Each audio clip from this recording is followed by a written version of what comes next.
Welcome to the All Ambient podcast, where we dig into the creative process, hear untold stories, and explore the brilliant minds behind some of the finest ambient music out there. I'm your host, Mike Graff. I'm excited to be in this together with you. Let's get going.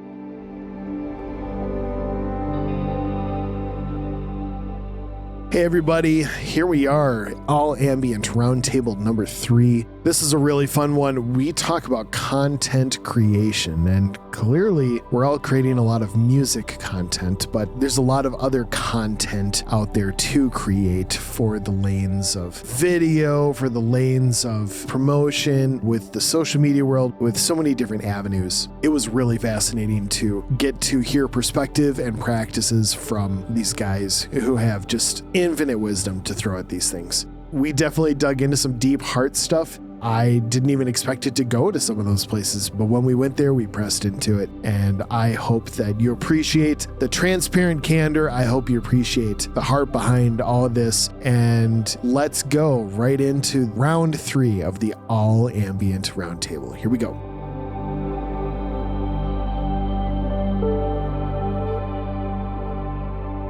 Well, hello everybody, and welcome to the 3rd edition of the All Ambient Roundtable. I am joined by some of my favorite people, Mr. Ben Tatlow, Mr. Marshall Usinger, and Mr. Kirk Smith. It is wonderful to see you guys. Hello. Good evening to you. Hi, guys. all. Good evening. Great to be with you all. Ben, you can say good evening. It's fine. Good evening to everyone else. I'll stop making reference to the fact that there's a giant ocean in between us, but no, it's great. So glad to be here with you guys. We just celebrated Thanksgiving this last week. Did everyone have a nice Thanksgiving? As good as it could be, man. Yeah. Yes. Yeah. Yeah, it was really nice. Awesome. Ben, did you guys do anything for Thanksgiving? Do you do anything for Thanksgiving? We did not as a family, but we know a few Americans over here, and of course that is celebrated. So not this year actually, but in previous years we've kind of celebrated with them, and that's always really fun. Man, so here we are just like eating turkey and taking naps, and you're like being as productive as all get out, just crushing it. Good for you, Someone's man. got it. Way to seize the day. Anything special? Any magic happen at Kirk's house, Marshall's house? I feel like I finally figured out how to do a turkey.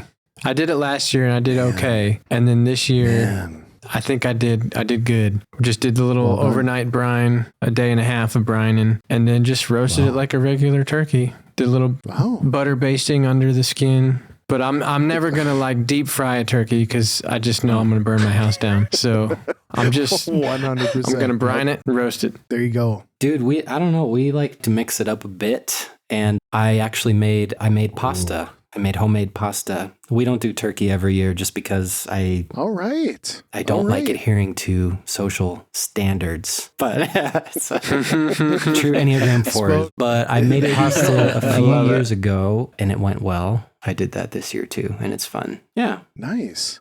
Like, do you have the whole I've done it with the roller, but and the when you say make pasta, you're like you make. Yeah, I've done it with the roller, but this year I didn't. This year I just did it by hand, baby. Yeah, so it was cool. Wow. It turned out all right. I mean, it was, it's just more like fun to have the experience, but yeah, it was cool. Did the kids get in on it? Or Eli does, my little dude. Yeah. Fun. Yeah. Oh, that's so great. We hosted this year, but my mother-in-law grew up, both my mother-in-law and my father-in-law, they both came from families in the southwest corner of my state of Minnesota, very out in farmland. Both of their families owned some property and just big families. And so they have continued to be very accustomed to just making a lot of food for a lot of people. And it just kind of, and they're great at it. Nice. So we hosted, but my mother-in-law was still very much like, hey, I've got 14 side dishes that I'm ready to pummel you with in the best way possible. And so we hosted, but I did not do much work. And I mean, I hung out with my beautiful family but as far as slaving away, I got a free pass. There you go. So thank you, Patricia, my lovely mother-in-law. What's your guys's, just for the sake of convo, what's your side dish of choice? Like if you had to pick a favorite side dish, what would you go with? Oh man. We have a combo dressing thing because there's Yankee dressing and then there's Southern dressing. Okay. And I didn't, yeah. And I'm from New England originally. And so we had dressing, like we didn't call it dressing. We called it stuffing because it's the stuff you stuff in the bird. And it's mostly like stale bread with juice of giblets and celery and mushrooms and all that good stuff. But down in the South, they don't actually stuff the bird. They make a bunch of cornbread and then they take the bird juice and some of the giblet juice and other things and they pour it in like a giant pan of cornbread. They are both equally delicious in their own special way, you know, and you do some of the canned cranberry sauce with it and it's just it's magical. So those are awesome. You know, those are kind of my go-tos. But before we go, what part of New England did you grow up in? I didn't know that. Yeah, I grew up in Massachusetts, as they say down here. Right on. Yeah, and so I was there till I was about 14, and then we all moved down south, so it was definitely a culture shock. But now I'm more Southern than I am Yankee at this point. Have you been in Memphis since then? Since you were 14? Cool. Oh, damn, dude. Yeah. Nice. Okay. Yeah, I'm like straight Well, up. that's how long I've been in Colorado, Memphian I guess, now. too. I shouldn't be like super shocked. Been in Colorado around that same amount of time. But yeah. Yeah. Because Marshall, you started out in... I was a little all over. Yeah. Los Angeles and then New Mexico, which was a deep pivot there. But yeah, spent some early years in Albuquerque and Santa Fe and then ended up outside of Denver, like going into middle school. So yeah. Kirk, Ben, I don't know if you guys listened to the episode that Marshall and I did, the one-on-one, but when Marshall revealed that he went to preschool with Mary Kate and Ashley Olsen, the Olsen twins from Full House, and now I've taken over the fashion industry and all that, my brain just about snapped. Usually people ass love when that when I tell them. I feel like great. it's kind of just one thing to bring up because the reaction is always like, "Wow," and yeah, I don't know. You matter just as much as they do, Marshall. You do. You understand me. Thank you.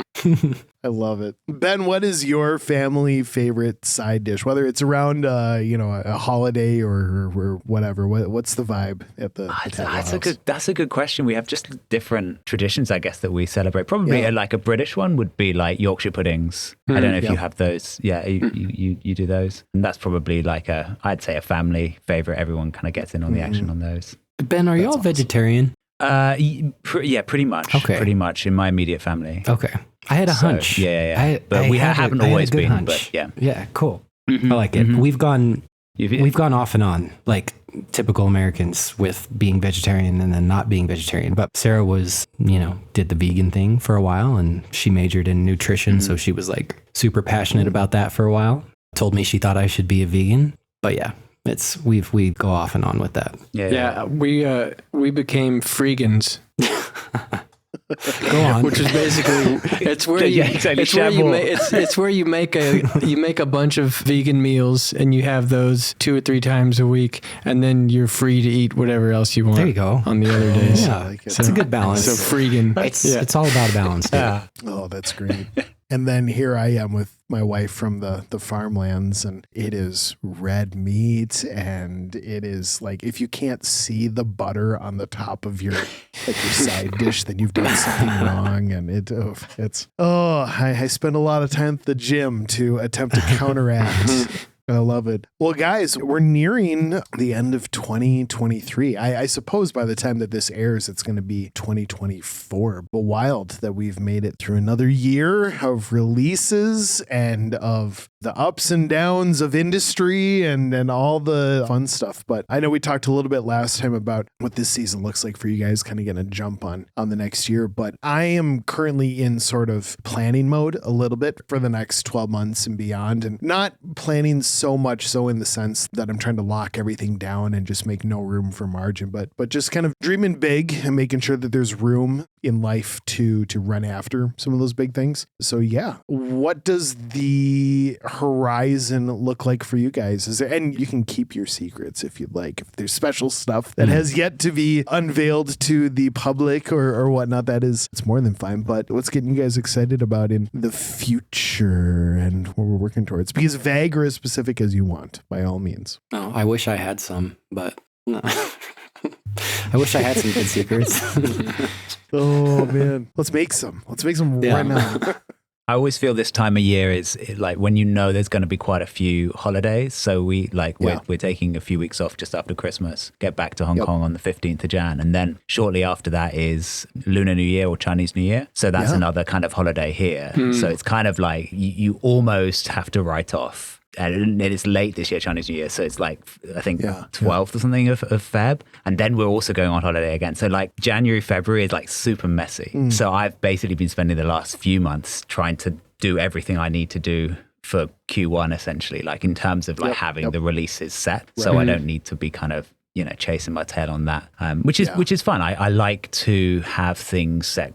I mean, as you guys are probably aware, like quite a way out so that it's kind of in there. And then as you say, Mike, you can kind of go after some, smaller wins here and there with the kind of the capacity that one has. But yeah, so that's been my kind of, last couple of months really trying to nail those releases down. Mm-hmm. How far out do you typically like to be in that stuff? Like, is there kind of a distance that feels really good for you? Is it like somewhere between 6 and 9 months or so? Or are you like, dude, I've got a year kind of figured out and I'm already figuring out what's going to go beyond that? Or what does that look like for you? I think I plan about a year and a half at max in terms of like, but the second half of that is very tentative. Yeah. But in terms of having like releases actually kind of in the distributor, kind of basically locked and ready to go, like I like to do that 3 months plus out.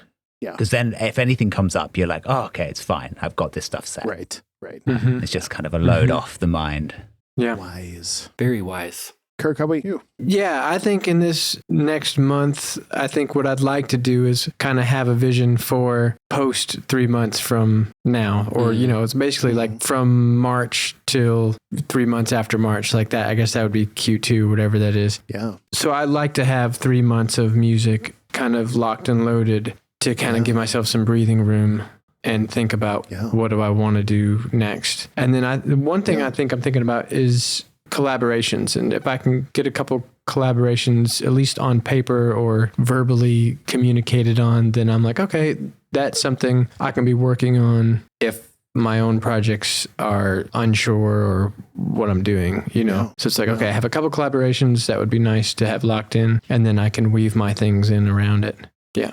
Very cool. I've been meaning to ask you with the release and just what a killer course that you put together with studio.com. Thanks. It's so well done. You did a great job with it. The question I had for you was with the level of momentum that comes out of that, like, does that factor into your game plan now where you're like, man, I wonder if there's like more to this kind of course world or just what that looks like, kind of if it's something I should be focusing on or is that playing around or Yeah, for sure. I think, and maybe this is something we can talk about either in this episode or another episode, is just the balance of content creation and music creation. And the course was an opportunity. I had made kind of educational things before. And so I had, and I taught for years in a college, so I kind of had the teaching thing fairly comfortable and some of the course creation thing. And so when the opportunity came up, I was like, I'll give it a go. And they were great. And I love what we made. And they kind of have their marketing engine, which helps with some of the things because I can make a pie, but I'm not great at selling a pie. And so if someone else wants to try to sell the pie, then I'm very happy, to work with them. But also if I help push things and create content that goes back to this course or whatever, then that's something I should try to do. So I'm trying to do a little bit of that. Like I spent a week and made some more videos and put free stuff out there, and it might get people interested in the course. But that's like, that was probably a week of shooting and another week of editing, and then I got to post it. And so it's like, that's 2 weeks that I'm not making music or doing, so it's a balance to where one thing feeds the other, but you don't want to just be making content to point people to your music. You want to be making music, or you don't want to just be making content to point to your courses. You want to be making courses. So it's just that kind of balance. Cause I think it is important to do both in a sense and find your way in that way. But Well, little do you know what our subject is. Well, there you go. Segue. Later on, but we'll get there when we get there. But I'm glad to hear that. I probably should have saved my question for later, but no, that's really cool, man. Yeah. I like it. Marshall, I know you say that you wish you had some secrets or whatnot, but I mean, you've been working on a big project for a while. I know that there's been just quite a wealth of songs that you've been getting together for a licensing site, which is great. But yeah, I mean, is there anything just like back end? And you and I, we're even at a cool stage with the project we're working on together outside of our Be Still the Earth and Dear Gravity stuff. But what else is making your clock tick right now? Is there anything you're kind of starting to look forward to? Well, yeah, I'm about to wrap up a project within like the next 10 days, which has been somewhat all consuming, for most of this year. And I'm really excited to wrap it up. It's honestly been great. I think I'm going to continue probably working with these guys when the new year starts. I don't quite know if it'll be in the same scale as I've been with this project, but I've got, some stuff. We've got some stuff going on with Slow Echo that's exciting. I mean, I feel fine saying that I have a little EP, at least on the calendar with Slow Echo, at this point. So it's good. It's on the calendar and we'll get that going. Yeah. I've actually been thinking about digging back into some kind of live video, which is something we kind of toyed with when Slow Echo was getting going. Ben and I did a video together, which I thought was really cool, like really simple and was kind of like visually, I really liked it. Really liked how it turned out. Yep. And I've done a couple tracks recently, and actually kind of what sparked a bit of my thoughts on this was the episode with Tiffany. And she kind of just, I want to get her in here on the she's great. Sure. And she's got something coming down the line as well, which is going to be great in 2024. So awesome. But she said something about how her pieces are improv. Like she didn't intentionally say that, right? But she was just like, how everything is improv, I'm going to take that into performing live, or however she said it. And I was just kind of like, it really resonated with me that, at least for me, and maybe I know you guys too, at least elements of it, so much of what we do can be improv. It's in the moment of what we're capturing using what pedals and what pieces of gear and what is happening in that moment with whatever it is. And I've done a couple tracks recently where it kind of has been that, with just a synth and like a looping pedal or something like that. And I've been trying to be a bit intentional about okay, even if the result wasn't completely the same, could I set record and play this back in kind of like a live scenario? Yeah. And so, I'm kind of I'm throwing that around a bit, and I have the stuff to do it. I think I'm similar, like Kirk, when you said like the making a pie thing, like I want to know how to make things visually interesting. I don't feel like it's my strong suit. Mm-hmm. So I want to look into that a bit and just be like, what more could I do that might, just allow that to be, a nice, interesting environment kind of setting to do something live, and just for, not for necessarily any goal. I don't want to have like a YouTube following or anything, but I think it would be kind of interesting to me to try. So that's good. Yeah. And those things can kind of give you a project, like they give you a concept or a feel or a vibe to chase, which kind of helps. You don't have a blank page necessarily when you're like, okay, if I'm imagining something, what does it look like? Well, then what does it sound like? Mm-hmm. And now you're not just trying to grab stuff out of the air, but you have like a target that you can now kind of aim at, for sure, which is very helpful. Yeah. And then on the improv thing, I remember one time this person said that basically composing is just improvising very slowly. Mm-hmm. Meaning like we're all just kind of, you're just making it up as you go. Mm-hmm. It's just like, it's very slowly. So I think if you do that enough, as you compose and you write, you get to the point where you're almost making 3 minutes of music in 3 minutes, to where the improvisation becomes a composition because they feed on each other, Yeah. I've anyone who's worked in licensing knows that too, I think, in the sense of I don't know, I feel like when you start a piece for you say, I want to make like a happy car commercial jingle, you can sort of map it out as you're going. You sort of start playing the progression that you want to start with, and then you can feel it going to the break and then coming back up and then coming back down. It's almost kind of like you're in real time, you can almost form the foundation of it. which the sketch, which can be great for workflow and everything. And I think it's similar in the sense of what we do too, just with ambient music. And even though it's so slow and drawn out, you can feel it, the ebbs and flows of how it's moving and where you want it to change dynamically, which is really interesting. But yeah, I thought it was really cool to hear Tiffany's episode about that, just about how she,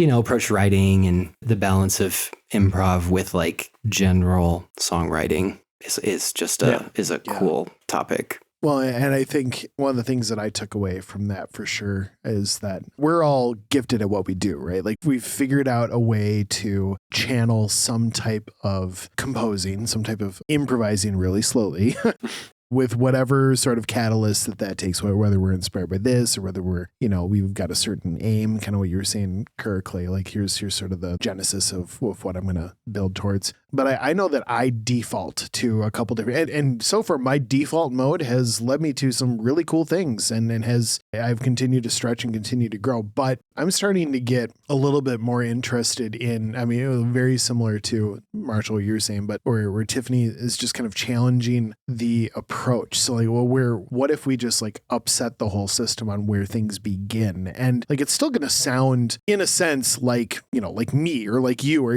whatever one of you guys, if you were to change the process up from the get-go. But like what new sort of thought pattern interrupts am I able to introduce that make me just approach the whole thing in a little bit of a different way that will ultimately still arrive at something very, very cool that I compose, but maybe coming at it from this angle. I don't know. I'm trying to think of a good analogy. It's like if you were to take a different route than what your GPS is telling you, what your Maps app is telling you. Like there are different ways to arrive at great destinations. And some of them are more scenic. Some of them are quicker. Some of them are you're on a crappy gravel road, and you're like, my little hatchback probably shouldn't be on this road, especially here in wintertime. Good grief! But you know what I mean? Like I think there's something about like my inner desire isn't even so much for there to be something radically different that gets distributed and released in that, even though it probably will. Like my goal is I kind of want to reset the system and to not just keep starting in the same way and just see what happens with that and what kind of comes alive in me in that process. So, yeah. Anyway. One of the things I've been kind of messing with quite a bit recently on some projects is trying to integrate an element of randomness or as kind of much randomness as I can. With different effects, loops and pedals and, just various different channels. And to the extreme, I guess, that you play one note and it just kind of creates a whole soundscape with, different layers and different even melodies kind of emerging through that. Yeah. And I don't know, it forces you into a very different way of thinking about composition. Now, of course, it works well in ambient music, works less well in different genres. Sure. But for sure, I think it's so easy if you're just kind of essentially working in the box to kind of be constrained by that and be like, okay, I can kind of make everything relatively perfect. And I know in the past, I've been guilty of that and you kind of overproducing and making things kind of line up a little bit too much. But there's so much beauty in randomness and just things kind of happening accidentally and then kind of running with it. Okay, there's got this weird distortion happen here. Okay, what do we do with that? How do we integrate that into the rest of the track as almost an intentional thing? Yeah. So, circling way back to one of your earlier questions, I've got an album coming out with Antarctic Wastelands, and a lot of the tracks are essentially that. They're kind of improvised layer by layer, and there's a lot of random stuff in there. And I'm really pleased with how it landed.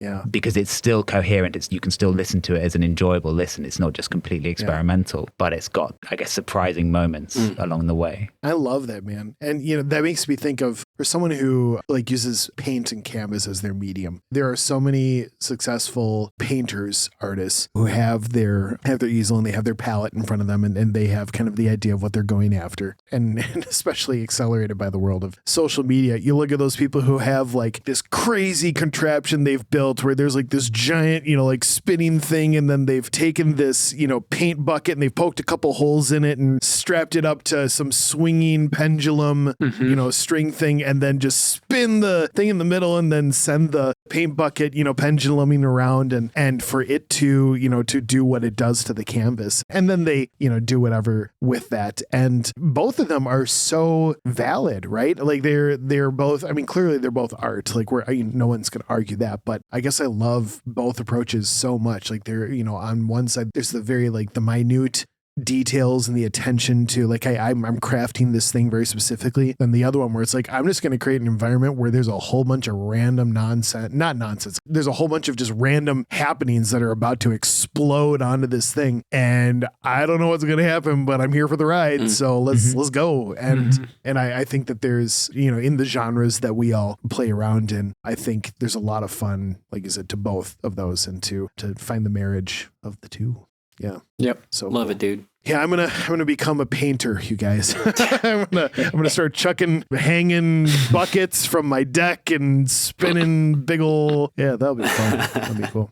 Oh man. Well, we've started dipping our toes in the theme for the day. But before we get there, I want to do a couple things. And for one of them is to encourage everyone who is listening. I'm staring at some great people here. Kirk, Marshall, Ben, wonderful people. And if you, listener, have any type of question or anything that you would like to hear the Roundtable respond to, please feel free to email us at podcast@all-ambient.com. We would love to hear from you. And while you're at it, if you could just hit the rate and review thing that, like, I know everyone asks for that in the podcast world, but it actually makes a difference. So we would love for you to do that. But please email us because we want to respond. Got plenty to say ourselves, but we would love to hear what you have to say. And guys, before we get into the main topic, you know what time it is. We need to play a round of what song? We should have a little sound effect for that. Like, what song? No. But get open your music player and let's play a round of what song? All right. Who wants to unveil the craziness of what you've been listening to in the streaming world? Who's going? No, I mean, I'll go. Yeah, mine's only going to take a second. You go, Marshall. You go. Well, yeah, I don't have much to say because I'm playing the game as we should and put my kids to bed tonight. So yeah, can you see it? It's Sally Salmon, Deep Blue Sea. No, they're stories. It's a Spotify original. Deep Blue Sea, Sally Salmon. So that's what I've got pulled up. Okay, I'm going to call you out on this though, dude, because we've had this talk about you being like really protective of who shows up on your Spotify. Are you breaking your own I'm rule? Actually I'm getting upset because I'm getting visibly upset because now when I go to your shows in Spotify, I have Deep Blue Sea is the first one. Down the line, there's like Garden Keeper Gus. Oh. Dude. Oh no. Those aren't and hey, Sally Plankton or whoever, like they're great for what they like. Absolutely. But man, they're intruding on. Well, these are podcasts. I'm going to make myself feel a tiny bit better just in the fact that like these are invading podcasts. Yes. But is it at this point interfering with my listening habits musically? No. Okay. So we didn't have any like Thomas the Train show up on my Wrapped or anything. So that was good. Oh, that's awesome. Love it. Well, I'll go next. I don't remember why I happened onto this, but I did. And I completely forgot that this moniker existed. But there is somebody who is sitting in this roundtable right now who has a bit of a lo-fi moniker called smplsmth that I was like, you know what? I want to take smplsmth for a spin. So I lit up Kirk Smith's lo-fi moniker and was just like, I am so satisfied that I did. Of course he has a lo-fi moniker. That's awesome. That's awesome. You made my afternoon. Thanks, Kirk. Sweet. Yeah. I like the beats also.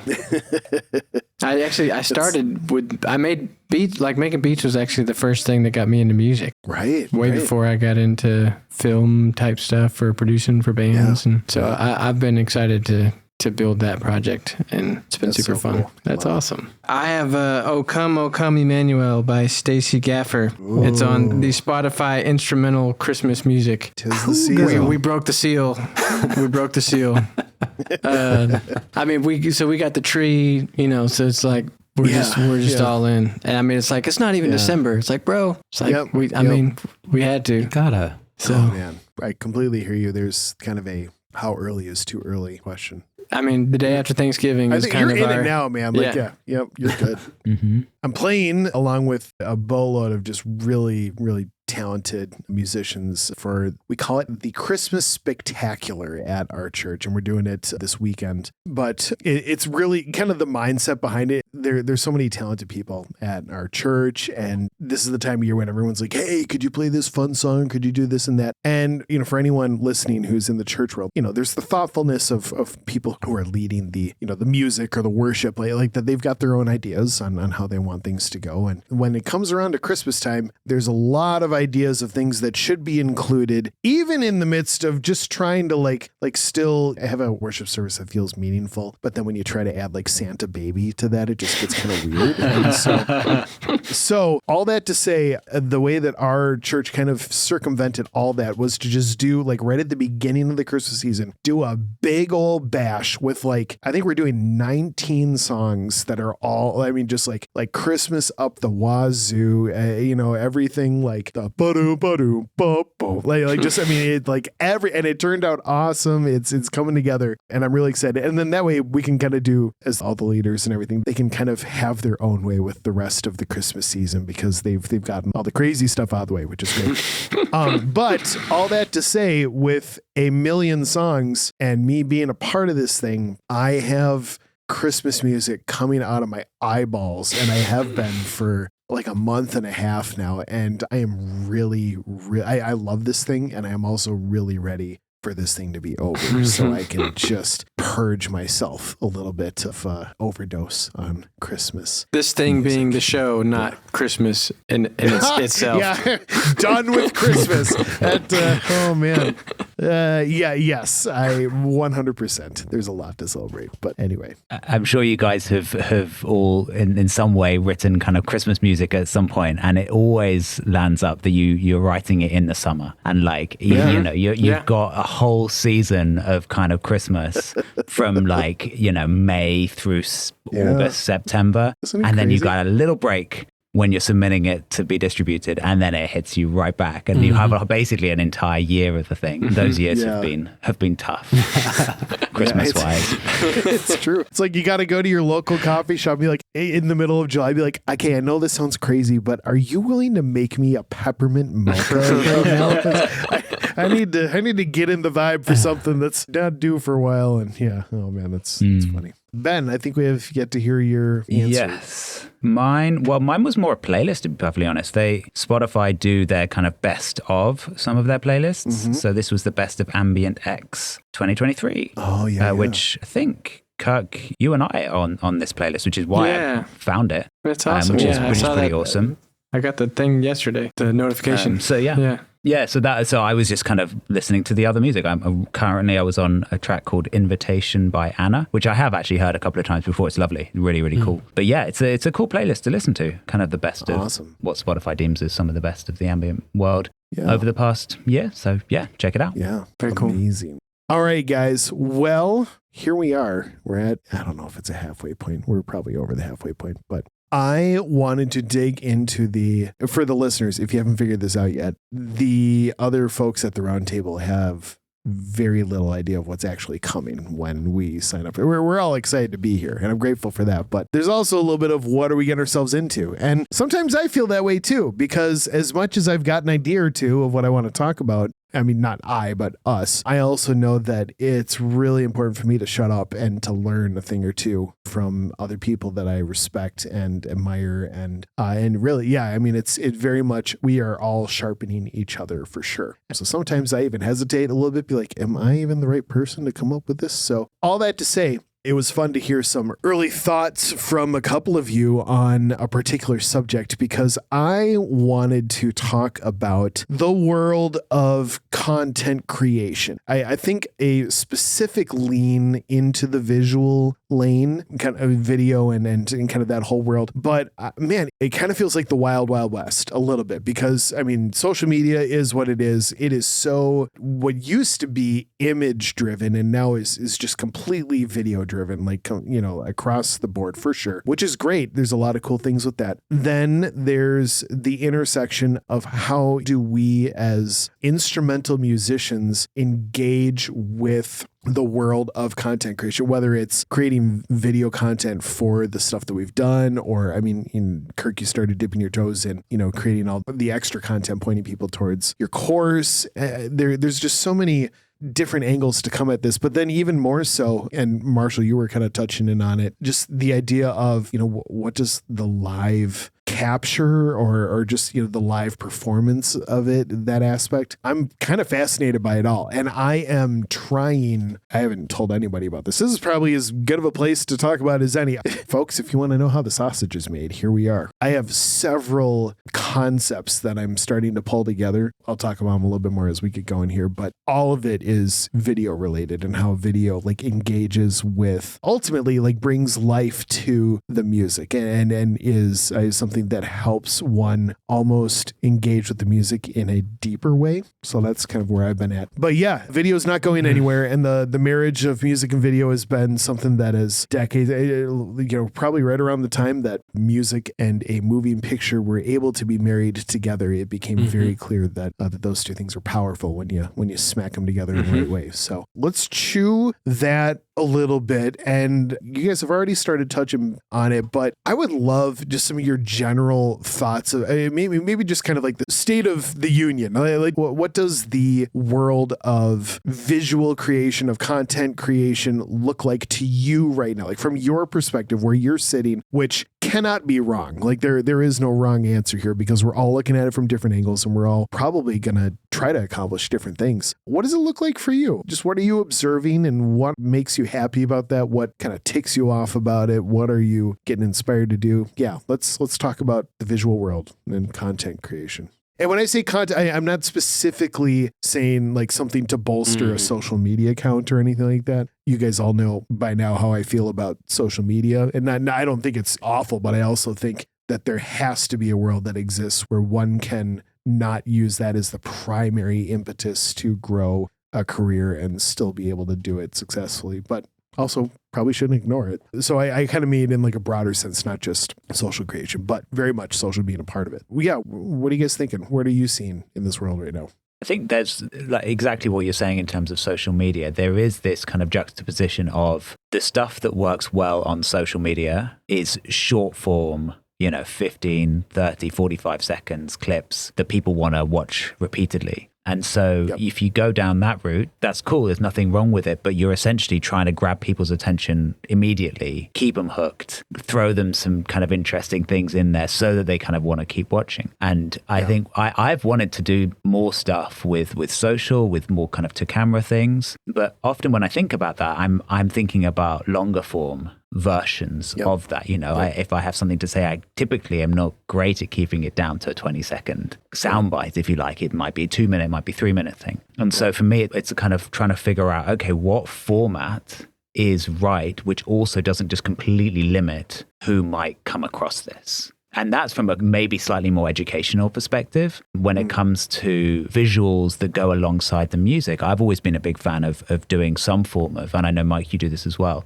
some form of video that goes with pretty much every track on YouTube, and just kind of allowing that to be a place for whoever wants to kind of view that, to have that experience, to enjoy that. But again, I think there's, for me, a slight disappointment that doesn't always translate particularly well into a social media platform, if you like. It is much more of a kind of longer form experience. So I am very much where you are, Mike, and I'm very interested to hear what others have to say on this. Kirk, I'm going to make you talk, because you have spent this year. Face has seen plenty of camera lens time. Yeah, you have put in your reps. Yeah, so. Man, cameras, lighting, autofocus, editing. color grading. It's just a whole nother language. It's a whole nother thing. And at first it's for me at least, it's very frustrating. And it's like you feel like a little kid again with your hands. Like, I don't know what to do with my hands, and I don't know where to look, and I don't know how to, I can't even form a complete sentence when the red light goes on, but put me in a studio and I feel comfortable. So there's part of that that's like, man, I don't want to do that. But also, I was thinking about this earlier today in regards to content creation for the sake of promoting music, essentially. There's 1,000 ways you can make content, but it seems like people making content to point back to the music is a growing trend that seems to work for a lot of people and might not work for others. But I was thinking about this today, and it's like, if you believe in the music enough and you want it to get heard, and that this means could be a way to make that happen, then it's kind of a responsibility to at least give it a go and pursue it to an extent for the sake of the music, because you want people to hear it. And it's almost like back in the day when people would have to go do radio tours and press tours and get on the road and do all these things. And they're like, man, I just want to make music. It's like, well, yeah, so does everybody else, And so I'll talk about this, like the Andre 3000 record that came out, the instrumental. Oh, no joke. Yeah, the instrumental flute. It's an improvised ambient flute thing. Like, it sounds pretty cool, man. I liked it, but I watched the little video that he did, interview thing, before it came out, and he was like, I didn't want to do this interview. I didn't want to do all these things, but he's like, but I really liked the music, and I knew that if I didn't do those things, it wouldn't get heard, and so. So there's a part of me that's like, okay, I will try to figure this out and see what that looks like in my way, in my voice, in a way that feels natural. I'll give it a go if it is actually going to help the music see more of the light of day and meet more people, And so that's it's on my radar for this year to kind of try to swim in those waters a little bit more, at least to where I'm having fun doing it, and a way that I can measure it to where it's like, this is actually working. Because if it ain't working, and I'm not having fun doing it, then I'm just going to keep just making music and putting it out, Sure. Yeah. But yeah, I think there's something there about what you're saying, Kirk, about like just the authenticity to each artist, to each of us as people, and like what we're trying to create and put out there. I mean, it's similar to the way that we make music and create tracks, where like I feel, at least for me, and probably you guys too, sometimes is, it's so easy to get caught up in our own headspace about what we're doing and how we want it to be presented and seen by people that like I either just don't end up trying things because I don't think it's going to be received well, or I'm not like professional enough to make it how I want it to be received. And I think like, especially like this time of year, and let's use like the Spotify Wrapped thing as like an example to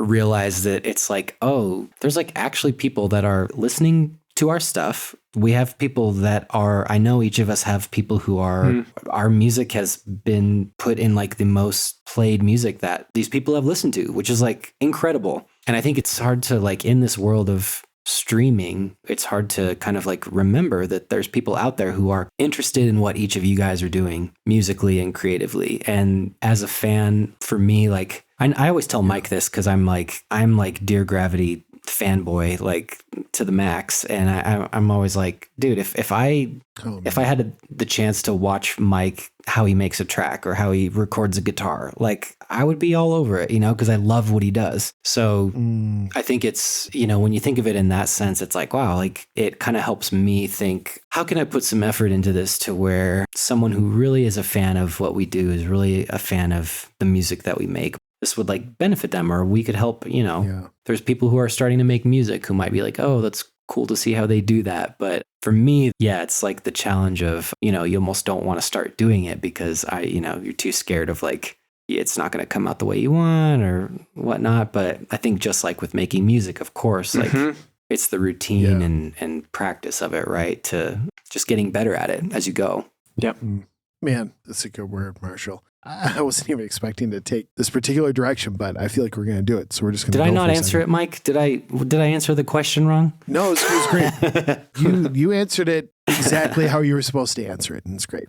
just the concept, like even hearing you say, hey, if there was, something to watch Dear Gravity do, a guitar thing or this and that, I hear that and I am just met with this tidal wave of insecurities, right? And like part of it is just like, maybe I don't like how I look on camera, or I'm like, well, people are gonna like finally see the guy and then, then they're not gonna like the music anymore. Like worst case scenario, stuff like that, which is what it is. But then you couple that with something like, there are times where I can believe a lie in the sense of like, if I play a thing and people see the process, then they're just gonna go do the thing. And then like, why is my thing special anymore? Like, is this secret sauce or is this secret sauce? And Kirk, you've been great about being the polar opposite of that, where you just released a video that was like, here are like, 5 or 10 sounds that you use all the time in We Dream of Eden stuff. And you're basically like, here are the trade secrets and you can just have them. And I love that model that you're putting forward. It's not I don't think I'm looking at it like a scarcity mindset. Like I think that people are going to just like stop listening to Dear Gravity or whatever, but maybe more so my worry is that maybe what I am doing just actually isn't that special. And I've just happened upon a couple little like effect combinations that make it sound kind of neato. And I'm like, oh, I can play a note and it does this thing. And the moment that, other people figure that out, then I'm like, okay, well, that was fun. I'll go on to the next thing in life. And we all laugh. Like it's not true, but I let little pieces of those things be true in my head. And I know that part of just getting more into the video world is just coming face to face with punching those fears in the face, really. And not just punching them in the face, but also like acknowledging that sometimes an inner dialogue, as loud as it can just be completely false too. And I know you guys have been a help to me, just even us literally roundtabling things that I just walk away like, yeah, I shouldn't get hung up on that. And so, yeah, you are ministering to me, perhaps without even realizing you are. But so all that to say, let's set the therapy couch aside for a second, which I'm more than willing to go after all that. But I feel like we could probably have another whole conversation on all that fun stuff and what it is to be an artist and release things and the nerves and all that. But getting back to the video stuff, I'm currently playing around with a few ideas that, like when I started thinking about video, like I had to really quickly get a fire extinguisher and just put out, like just blast the idea that I was dissatisfied with current momentum, or like, hey, here's how many people watch a video or this and that. Like my goal cannot be, I need more people to watch a thing or to listen to a thing. Like ultimately, I want to stand proud of Dear Gravity, of the offering that is headed out there to the world. But I think video being such a compelling medium, I started thinking through like, okay, like what are ways that I can bring the video lens into this that might be something, not doing something for the sake, like, oh, I'm the first person to do it, because anybody can do it, but more so just trying to dream bigger. Like how could it be translated into a new way? And so one of the original kind of thoughts that I'm going at, they're all sitting right over there. I just bought a bunch of weird new MIDI controllers, like just not keyboard based stuff, but well, I mean, one of them's a little keyboard based stuff, but I got an Earae Touch recently, like just essentially like a giant touch sensitive MPE pad where you can have it do 45,000 different things. I got a Theory board. I got a Wob, which is essentially like a MIDI theremin thing that you can set up as like your mod wheel and all this stuff. I got a couple other, just some other random. Ultimately, I think my idea is like, what if I were to feed different parts or different instruments into a different sort of controller that when captured on film, like just the playing of it, the performance of it brings a different element to it. Like there can actually be something compelling about how it gets performed instead of like Mike is at a keyboard or Mike is on a guitar. And like those aren't bad things, but is there something unique in just how it could be captured and maybe even done so in like a 20-second sort of way, like just to have it be, a little snippet here and there instead of having, like a long form song or a whatever. So that is something that I'm currently just starting to play with and to see if it can be mysterious is the wrong word, but that it can have just a little bit of a sense of like, oh, that's not what I thought was going to be happening when I saw a new Dear Gravity video. Yeah, kind of that sort of thing, but still getting to perform, my songs or, or clips of Dear Gravity songs but to do it in a way that feels a little left of center. And got more thoughts on that, but I'm going to shut up for a second. Yeah. I love that. Cool. Yeah. Well, I'll send you a clip. I'll jump in with one thought, and it's maybe this is like a little controversial, but one thing that you said, Mike, is that you want to kind of how to put this. Your focus is not how well a video can do per se. It's more about, hey, how can I essentially bring beauty into the world through video, and how can I support my music through that, as far as I understand. And I love the concept of that, and I agree with that completely. I think my challenge that I have internally is like, well, if I'm going to spend time and do something, especially in relation to social media, part of me is a little bit like, hey, I want this thing to go as far as it can.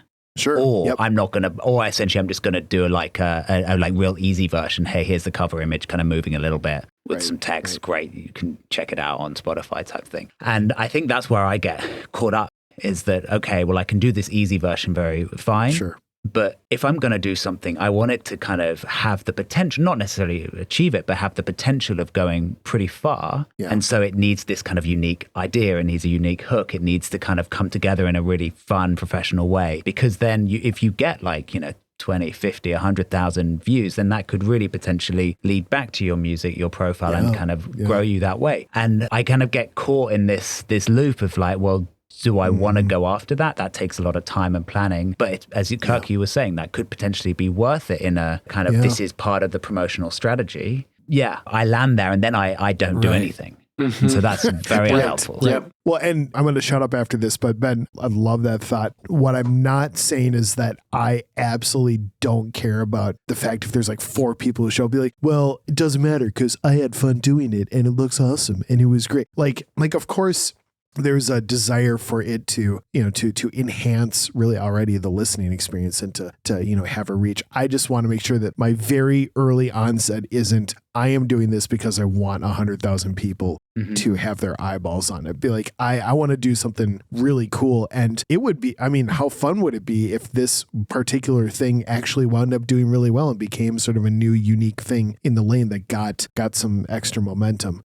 But I also don't want to have it feel stale. And not that any video or any content is like, it's either artistic or it's awful. Like, it's not that. But, for example, like the Andre 3000 interview, like for him to answer things honestly and to do that instead of for him to maybe feel compelled to represent himself or the label that, that he signed to or anything in a particular way. I want to make sure that I do my internal homework and that I'm not ultimately trying to just do a certain thing or play a certain note because man, oh man, do I want to be the next viral sensation. And but maybe part of my fear in that is that there becomes more attention to the video side of things than to the music side of things. And really, I want the video to just accelerate the music as opposed to become the very thing that people show up for. And yet that's probably a really good problem to have. Like that maybe cross that bridge when I come to it, as opposed to try to, set up a whole bunch of scenarios in my head that might never play out in the first place. So I relate to that just with the time that it takes to do video, only in my experience of starting to learn some of that. And when I kind of took a stab at doing some videos a year-ish ago, just the amount of time that it takes to learn what feels like a whole new skill suddenly kind of taking up your work week. I feel like I really have that fear of like, okay, how much time do I want to put into this? Like, do I want to be making music or do I want to be spending my whole day like watching YouTube, trying to learn how to use these programs and whatnot? So, and and that gets better with time too. But I think that's, I don't know, it feels like a bit of a roadblock to me almost. Like I want to have maybe some kind of what you said, Ben, like something that works for, okay, like what can I do that's short form, that makes sense, that feels like me, that doesn't feel forced and, you can kind of like realistically do without diving down how to make videos feel really professional to you or whatever it might look like. So, but I feel like that's one of those things that just keeps me from wanting to dive into it a bit because I'm scared of how much time it's going to take, Yeah. Some of my thoughts on this, because I just came out of this world basically. I didn't want to drop the money on cameras and all the kind of and the lenses. It's like I just didn't want to do it. So I ended up, right. And I talked to a buddy of mine, and I basically rented the camera and the lens for a week, and it was like a fraction of a fraction of a fraction of the price, And so, and I'm like, okay, I'm just gonna do it. I'm gonna do it for a week. I'm gonna shoot, and then I'm gonna edit. And once I made the commitment of like, okay, I'm just going to give it a go to try it, then that already kind of just stopped the voices of the paralysis of analysis. And it's like, okay, I booked it. I've already paid for it. The camera's coming. I have to do it, but I didn't want to buy the camera if I wasn't going to like go all in and do this, So borrowing that gear helped me like get over my head and then just actually just give it a go and try it. And then, kind of spent a couple days planning out the shoots, a week shooting, and then the editing. Because I had done the course, my editing had kind of gotten up to speed. And so my editing got pretty fast. So it was about a week, maybe less to edit. But that's 2 weeks for 4 videos. And it's like, I don't know. It's like, I just don't know if that's worth it, but time will tell. They're going to be coming out every 2 weeks, and we'll see from there. And these are more on like the educational side of things. They're not so much kind of just artistic versions of the music.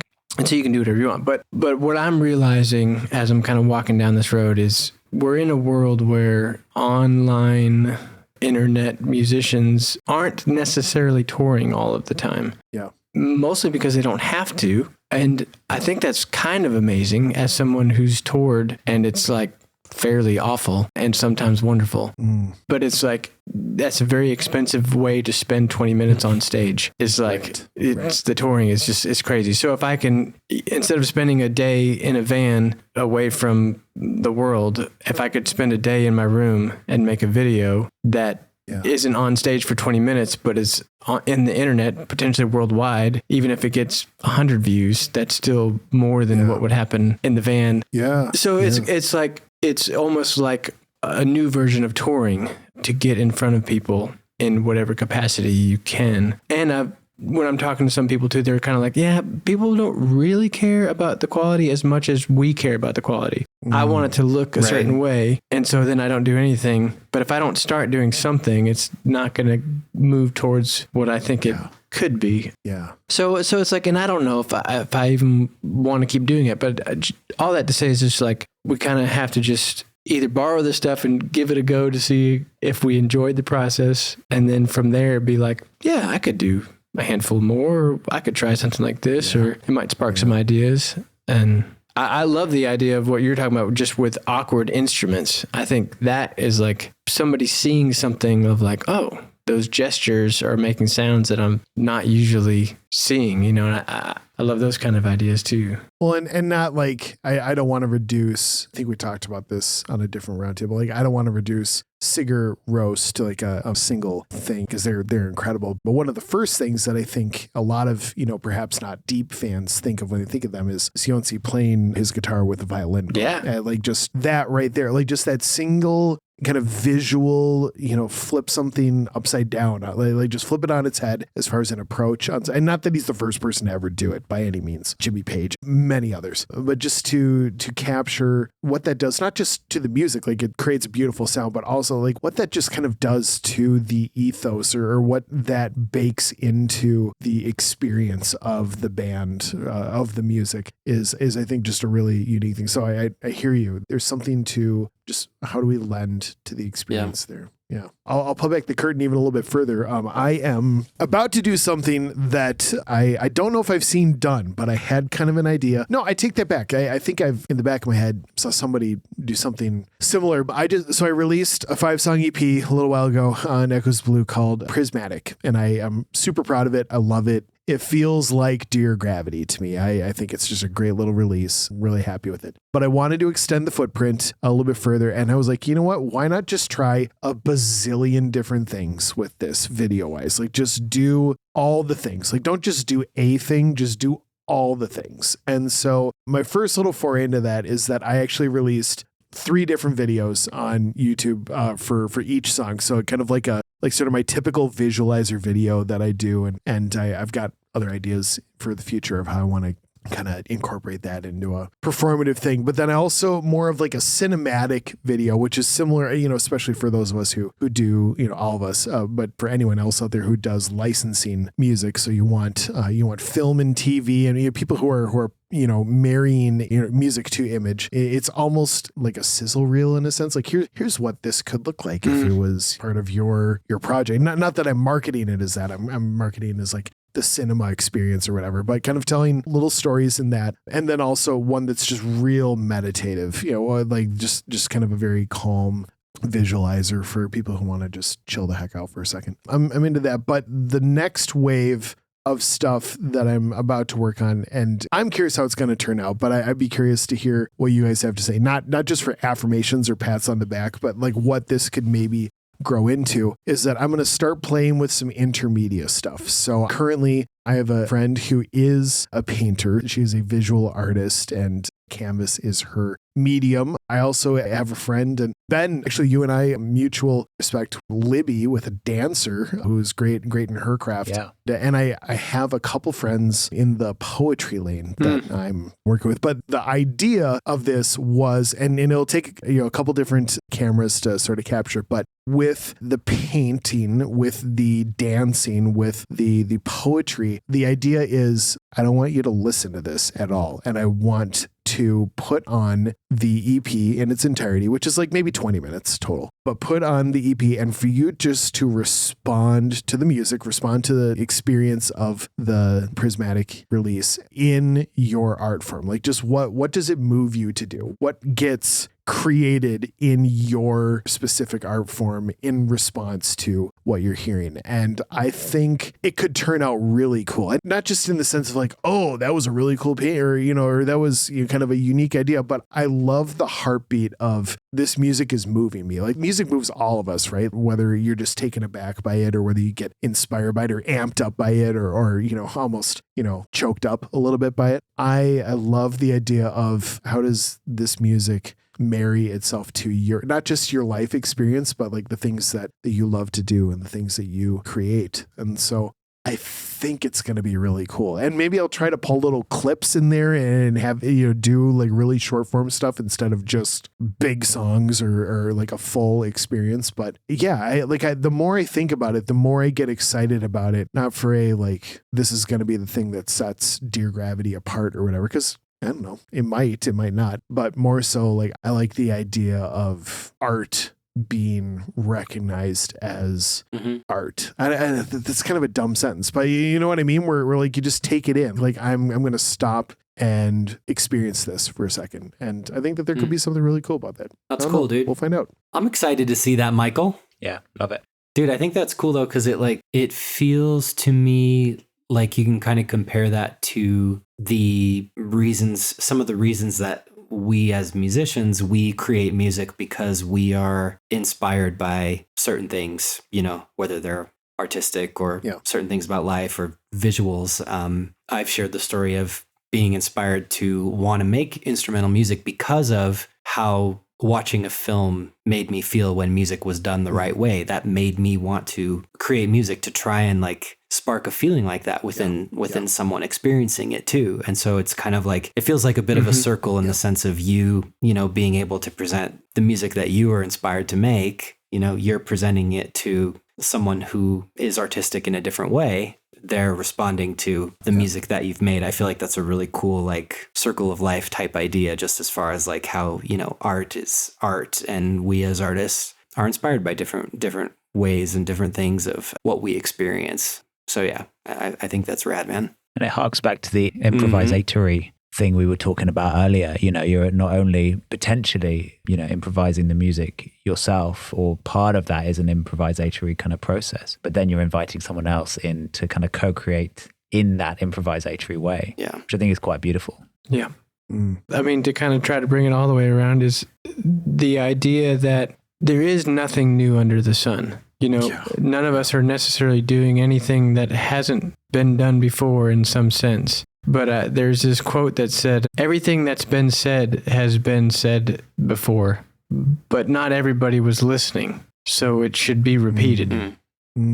So this idea of just putting beauty into the world or putting something beautiful to these artists, these dancers, and then they do something that gets seen by someone else who then sees that dancer and that now they want to become a dancer, or they see the painting and that now they want to become a painter. Like the fact that we can put beauty into the world, even though we're not the first person to play a guitar, or we're not the first person to play a theremin or to paint with watercolors. It's like that doesn't dismiss the idea that you shouldn't do it and put it out there, because there's people that haven't been inspired by that thing, and it could be the thing you make that makes that next person want to make music. And so that's where we have to get over ourselves sometimes and do what we can do to try to put beauty in the world and hope that it finds the right people. Mm-hmm. I don't think there's any better spot to wrap up this conversation than with our sage wisdom of Mr. Kirk. No, seriously, that's such a good word, man. We all need to hear it daily and time again. That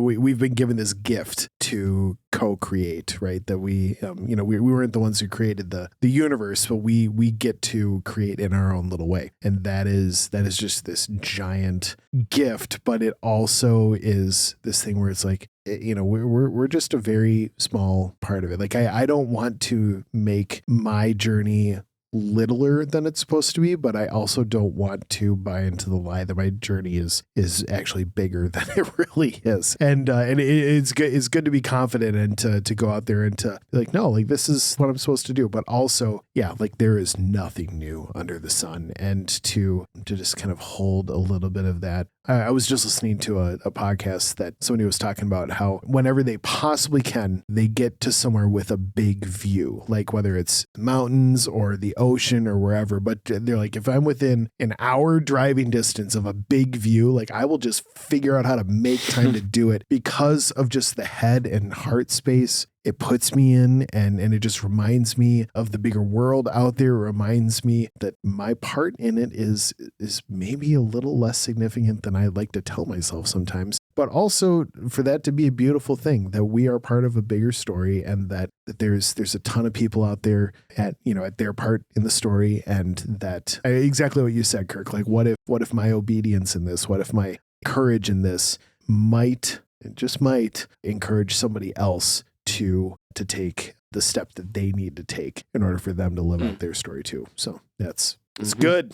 It's good. Sweet. Well, guys, I hope that all of you continue to live out your story and make all the beauty and art that each of you do. And man, I know that I'm a better creator. I'm a better person because you guys are in my life. So I'm glad that, as always, I'm glad that we got to do this. And yeah, I know that there's a mountain of takeaways for people who are listening to this. But seriously, selfishly, if this never got shared with anyone, I'm just as satisfied. What a cool thing that we get to be in this together. Appreciate you guys. Yes, sir. Cool. Thank you, Mike. Yeah, we wrap on another episode of the All Ambient Roundtable.